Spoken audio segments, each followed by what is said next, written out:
జీవితంలో ఎప్పుడు first priority దేవునికి. నువ్వు పడకల మీద నుంచి లేవటంతో, యేసయ్యా నా మొట్టమొదటి మాట నీతో మాట్లాడాలి యేసయ్యా.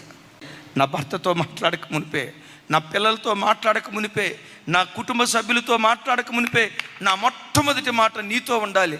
లేవటంతో, దేవా మరో నూతన దినం నాకు అనుగ్రహించినందుకు నీకు స్తోత్రం, నా ఆయుష్కాలాన్ని పొడిగించినందుకు స్తోత్రం.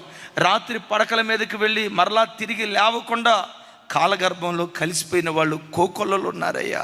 ఏ మంచి లేకపోయినా మరో నూతన దినాన్ని దయా కిరీటంగా నీవు అనుగ్రహించినందుకు నీకు స్తోత్రమయ్యా. నీ నాలుక మొట్టమొదట ఆయన నామ సంకీర్తన చేయాలి. డిసైడ్ చేసుకో.